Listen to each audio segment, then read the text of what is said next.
A question we hear constantly, especially in executive circles focused on generating pipeline, is this. Is LinkedIn dead Yeah, that one comes up a lot. for maybe, the better part of a decade? LinkedIn was really the undisputed engine for social selling.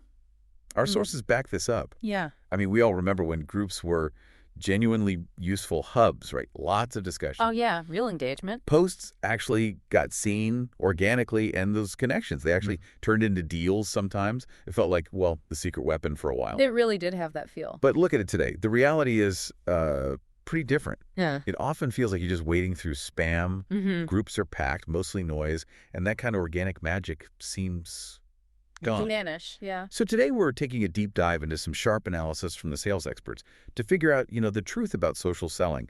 Where should sales pros really be putting their time and money in 2025? Right. And our mission today really is to reset expectations, especially for sales leaders, for executives listening in. If your social selling playbook still looks like it did back in, say, 2018, you're probably wasting resources. Okay. The analysis we've looked at is pretty clear. LinkedIn is absolutely not dead. But, and this is the key thing, its function has changed dramatically. We need to pin down its new strategic role if you want real sales success. Okay, let's unpack that transition because it feels like more than just, a little dip. Yeah. Why did this platform that was buzzing like a real powerhouse for networking turn into, well, something else? Well, it's important to see this isn't just a LinkedIn thing, it's actually a pattern. Oh, really? Yeah, the source material points out that live networking groups, even trade shows, online forums, they often go through the same cycle.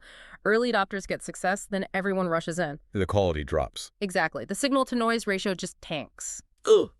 The classic victim of its own success scenario. Yeah. But let's get specific about LinkedIn. What dynamics really caused that engagement collapse, especially for B2B sales?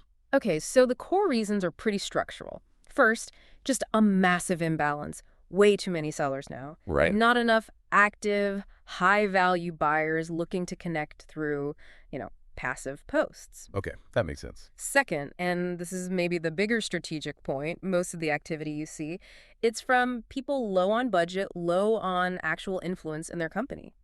Often, they're just trying to network up. Gotcha. So lots of sellers talking to other sellers or people who can't actually make a buying decision. Pretty much. And when you mix that flood of sellers and, let's say, lower influence folks, the platform's algorithm starts rewarding.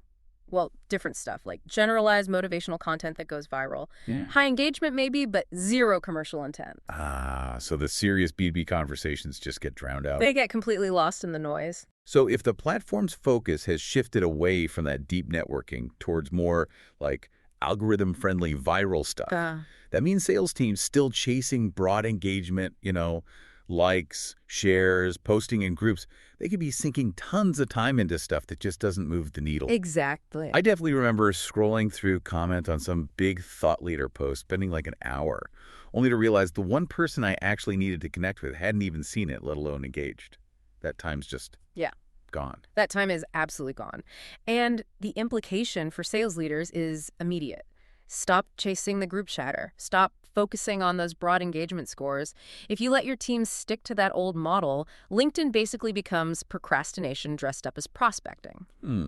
Procrastination disguised as prospecting. I like that. And you have to treat it strategically now. Use it with surgical precision, not like a giant net you just throw out there. Okay, so if the engagement side is weak, and it's not really a networking party anymore, what is LinkedIn's main strength now?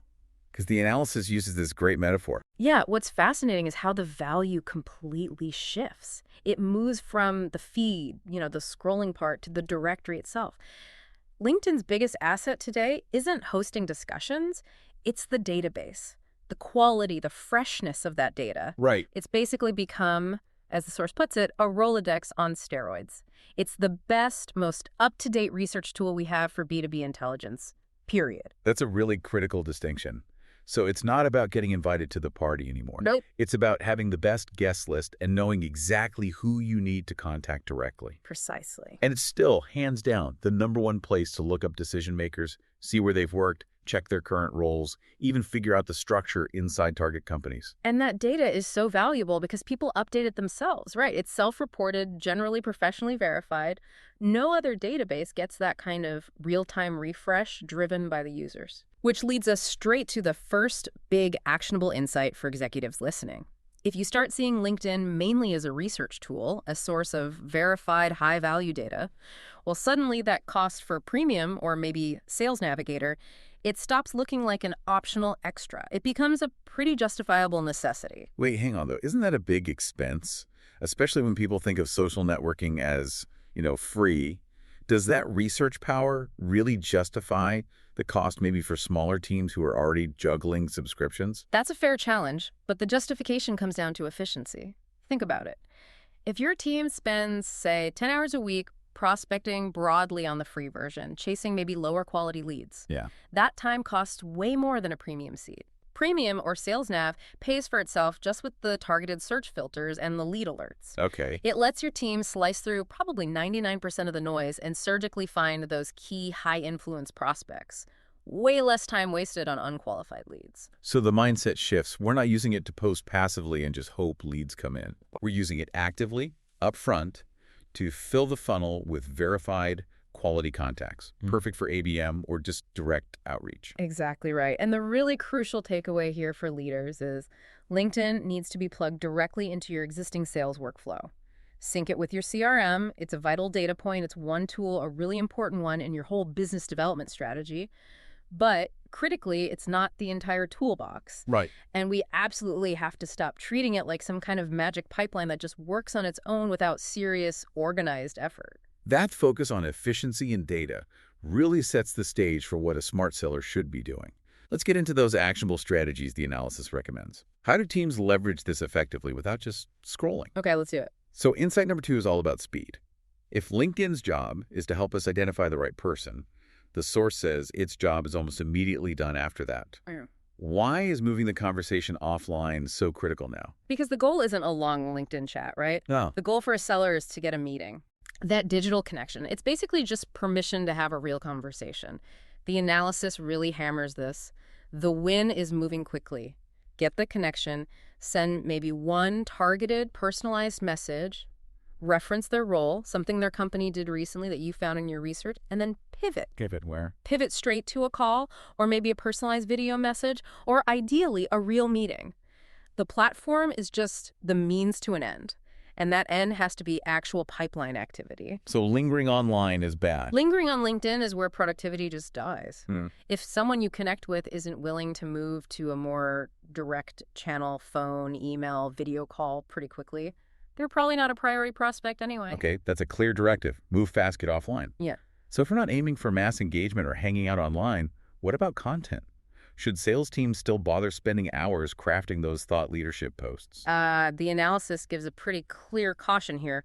Use content sparingly and be really deliberate about it. Scaringly. How so? Think of your profile and maybe an occasional post more as like a credibility builder, not a lead gen engine. Okay. A post can still give you visibility, maintain that professional image, show you know your industry. That's fine. But absolutely do not rely on it to generate qualified leads anymore.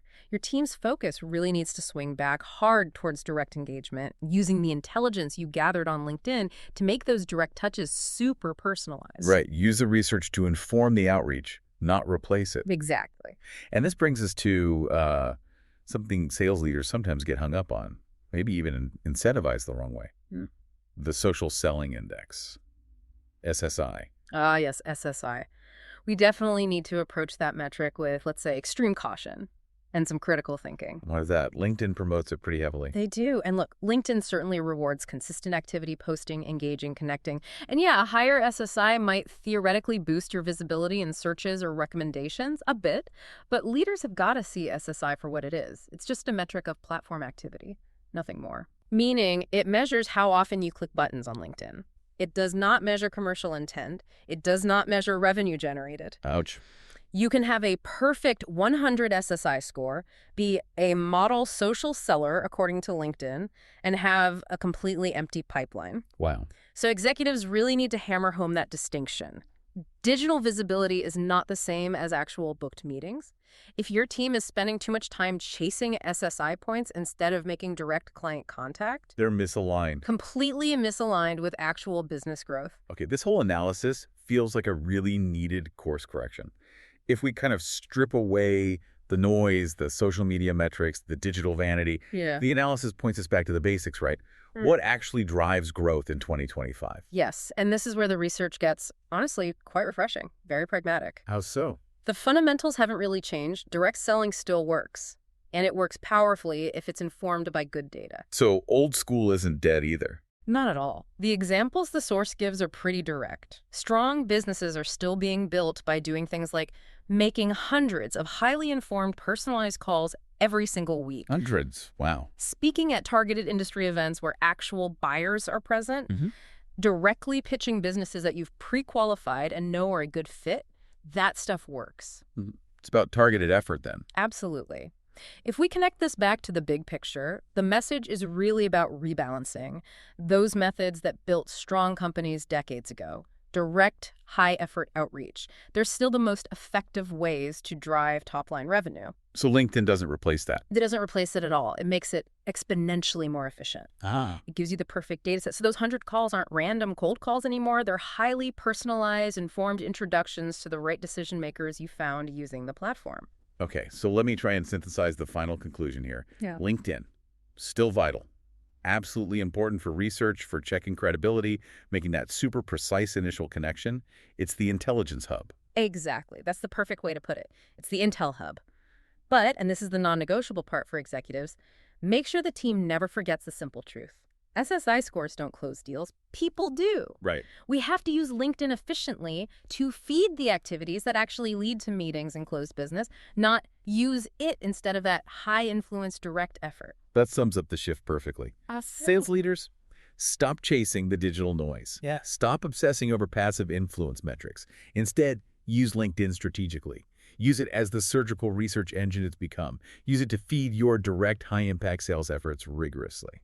Nicely put. And maybe here's a final provocative thought for everyone listening to chew on. If we agree that highly personalized direct outreach is still the benchmark for building a strong business, ask yourself honestly, are your teams maybe prioritizing visibility metrics, like chasing a high SSI score? Are they doing that over the direct high-influence activities that actually guarantee meetings? Are they treating LinkedIn primarily as that crucial research tool? Or is it just another social media time sink for them? That's a tough question leaders need to ask. It is. So if this strategic analysis, this whole idea of pivoting your business development strategy really resonates with you, we definitely encourage you to dive deeper. Check out the full range of insights from the sales experts, especially if you need, say, a step-by-step guide on how to integrate this Rolodex on steroids research model right into your CRM workflow. They actually have resources specifically for that. Yeah, really practical stuff. You can find it all by visiting thesalesexperts.com. Explore those actionable strategies for your team. Until our next deep dive, use that data wisely.